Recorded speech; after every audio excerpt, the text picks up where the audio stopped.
동안 평안하셨습니까? 6월 넷째 주 가정 예배 우리 하나님께 올려드리도록 하겠습니다. 다 같이 사도신경으로 우리의 신앙을 고백하겠습니다. 전능하사 천지를 만드신 하나님 아버지를 내가 믿사오며 그의 외아들 우리 주 예수 그리스도를 믿사오니 이는 성령으로 잉태하사 동정녀 마리아에게 나시고 본디오 빌라도에게 고난을 받으사 십자가에 못 박혀 죽으시고 장사한 지 사흘 만에 죽은 자 가운데서 다시 살아나시며 하늘에 오르사 전능하신 하나님 우편에 앉아 계시다가 저리로서 산자와 죽은 자를 심판하러 오시리라. 성령을 믿사오며 거룩한 공회와 성도가 서로 교통하는 것과 죄를 사하여 주시는 것과 몸이 다시 사는 것과 영원히 사는 것을 믿사옵나이다. 아멘. 우리 함께 찬양하도록 하겠습니다. 찬송가 379장 내 갈 길 멀고 밤은 깊은데 찬송가 379장입니다.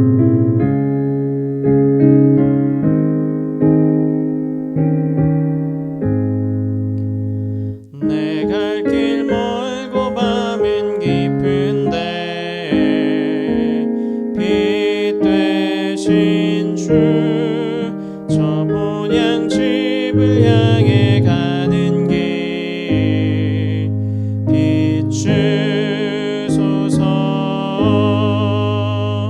내 가는 길 다 알지 못하나 한 걸음씩 늘 인도하소서.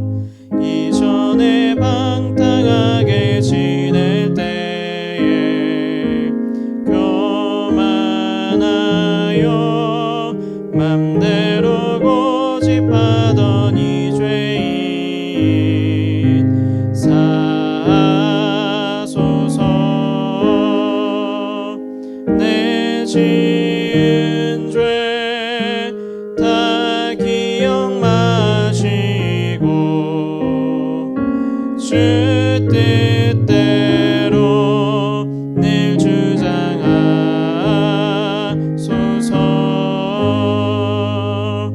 이전에 나를 인도하신 주 장래에도 내 앞에 엄산 준영 만날 때에 도우소서. 밤 지나고 저 밝은 아침에 기쁨으로 내 주를 만나리.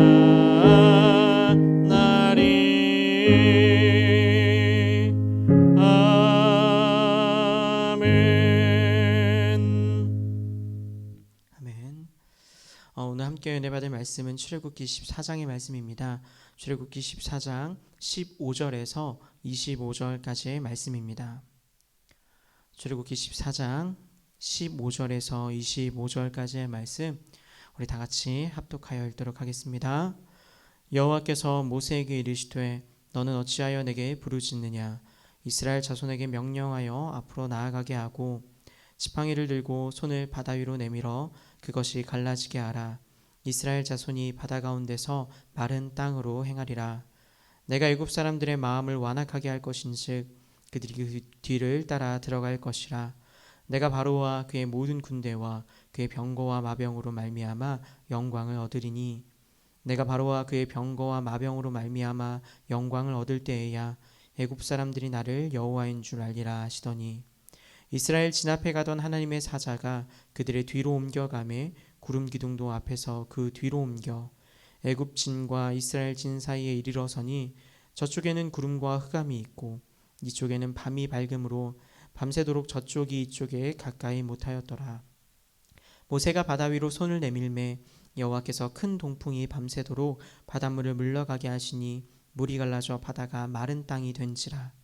이스라엘 자손이 바다 가운데를 육지로 걸어가고 물은 그들의 좌우에 벽이 되니 애굽 사람들과 바로의 말들 병거들과 그 마병들이 다 그들의 뒤를 추격하여 바다 가운데로 들어오는지라.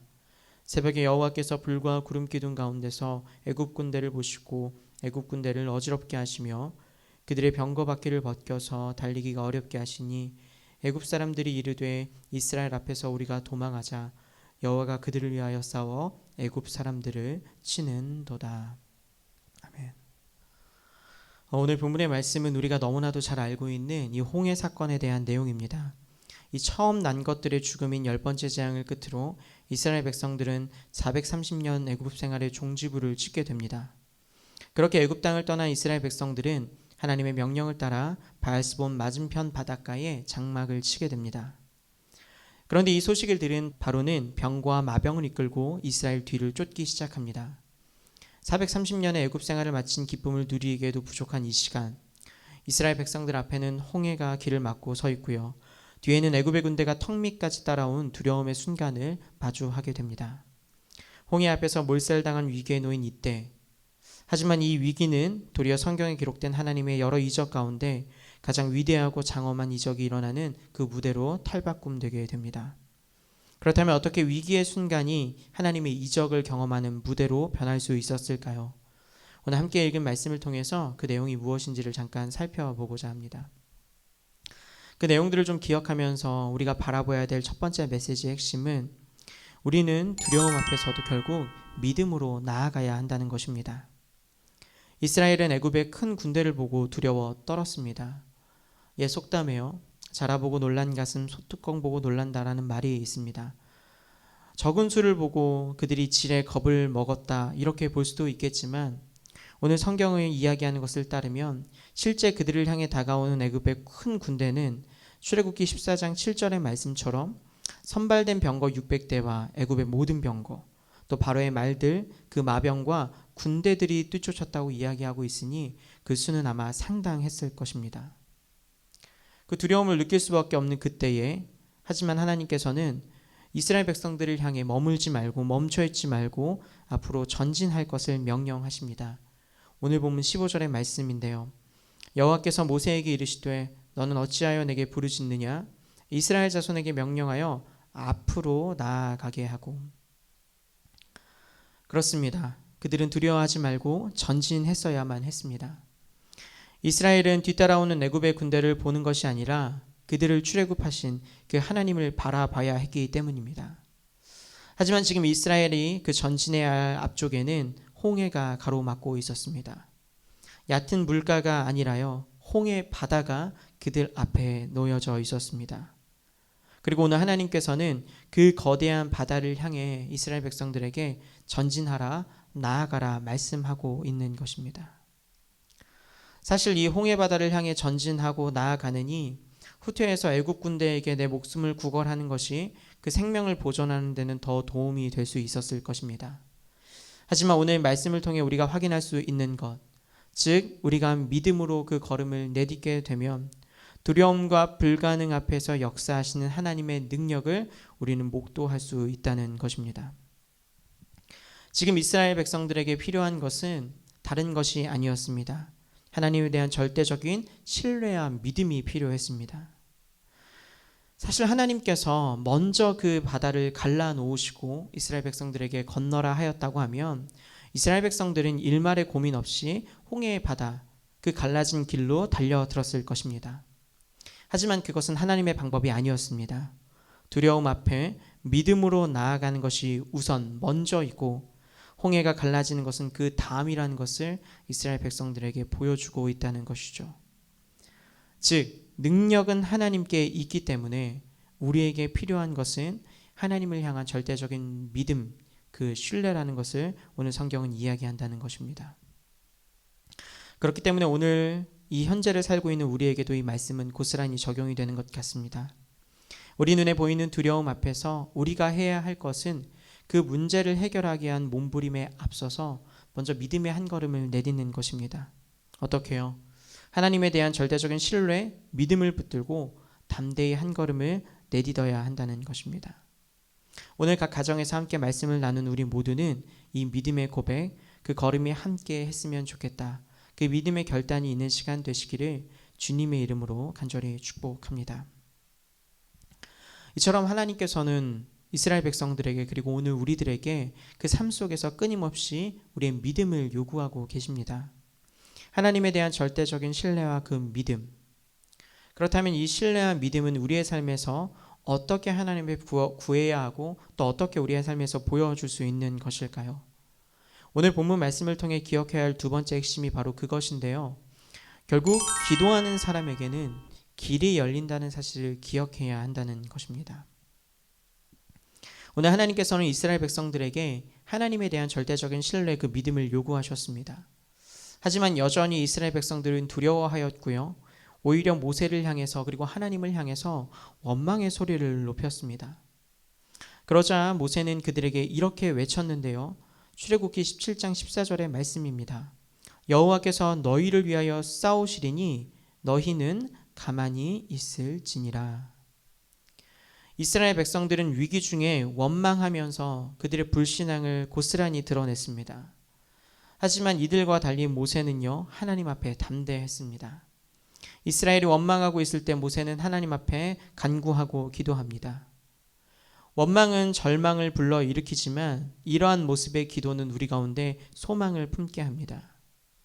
그렇게 하나님 앞에 기도한 모세는요, 그 기도를 마친 후에 원망하는 이스라엘 백성들의 소리를 뒤로 한 채 지팡이를 들고요, 그 손을 바다 위로 내밀었습니다. 그러자 하나님께서는 그 큰 동풍이 밤새도록 불어올게 하셨고 결국 바다가 갈라져 마른 땅이 되게 하셨습니다. 이스라엘 앞을 가로막아서 그들을 두려움에 떨게 한 그 깊은 바다 홍해, 건널 수 없는 바닷길, 그 길은 더 이상 그 건널 수 없는 길이 아닌 마른 땅이 되어 모두가 건너갈 수 있는 길이 되었습니다. 하나님 앞에 믿음으로 기도하며 나아갈 때 불가능한 것도 가능하게 되는 것을 경험하게 되었다는 것입니다. 모든 백성들 사람들이 불평과 불망으로 모세를 하나님을 원망하고 있을 때 그 기도한 한 사람, 그 모세의 기도를 통해 하나님께서는 우리가 상상할 수 없는 놀라운 방법으로 역사하시고 그 길을 열어주십니다. 건널 수 없을 것이라 두려움에 떨었던 홍해 바닷길을 건널 수 있는, 내 발을 내딛고 나아갈 수 있는 육지의 길로 바꿔주셨습니다. 이처럼 하나님께서는 기도하는 한 사람을 통해 일하십니다. 온 세상을 창조하신 하나님 앞에서 그 어떠한 막힌 길도 없음을 우리는 기억해야 합니다. 오히려 하나님께서는 광야의 길을 만드시는 분이라는 것을 우리는 잊지 말아야 합니다. 때문에 이 말씀을 나누고 있는 우리 가족들, 혹 그 가운데 인생의 홍해를 만나 절망의 순간에 길이 없다고 느껴지는 분이 계시다면, 또 그런 가정이 있다라고 하면 오늘 함께 나눈 이 말씀, 그리고 이 두 가지 핵심 메시지를 기억하시면서 함께 기도하는 한 사람들, 그리고 함께 기도하는 가족 구성원 모두가 되시기를 주님의 이름으로 간절히 축복합니다. 말씀을 정리해 보겠습니다. 오늘 우리가 잘 알고 있는 이 홍해 사건은 결국 우리에게 있어서 하나님을 향한 절대적인 신뢰, 그 믿음, 그리고 이를 위해서 하나님 앞에 우리는 기도해야 하고 그 믿음의 걸음을 내딛어야 한다는 것을 보여주고 들려주고 있습니다. 오늘 함께 나눈 이 말씀을 좀 기억하시면서요, 어려움의 때, 고난의 때를 걷고 있는 개인 혹은 가정이 있다라고 하면 믿음으로 다시 한번, 그리고 기도로 다시 한번 하나님 앞에 나아가 한 걸음 한 걸음 또 기쁨의 걸음을 걸을 수 있는, 그 마른 땅의 길을 걸을 수 있는 우리 사랑하는 모든 가정이 되시기를 주님의 이름으로 간절히 축복합니다. 이제 말씀을 적용하면서 두 가지 나눔 질문을 드릴 건데요. 첫 번째 나눔 질문은 이것입니다. 우리 인생의 문제를 만났을 때 과연 나는 원망을 먼저 하는 사람인가? 아니면 하나님 앞에 기도를 먼저, 하나님 앞에 먼저 물음을 던지는 사람인가?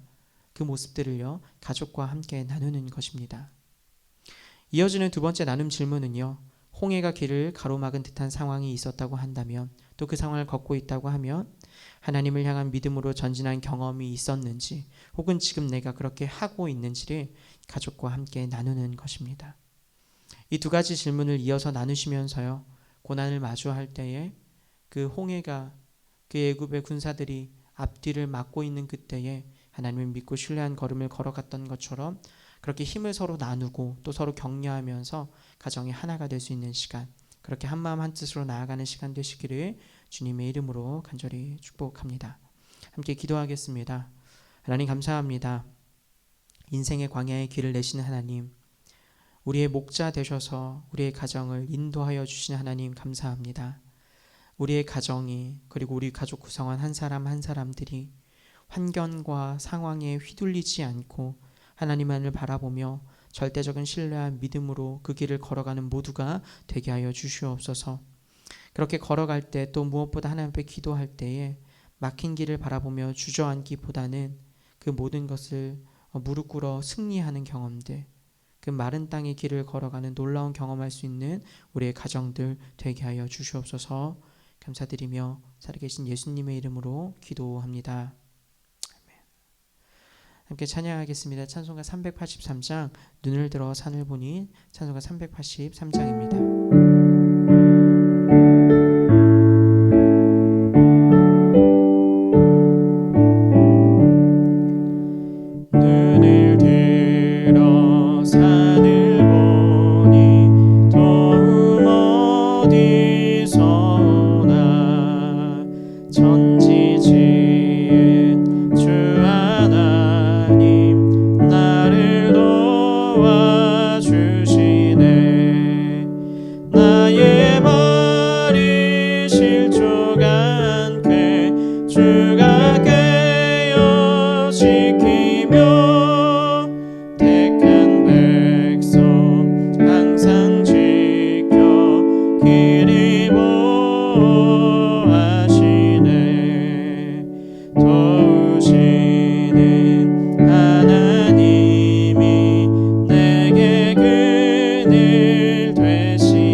주기도문하심으로 6월 넷째 주 가정 예배를 마치도록 하겠습니다.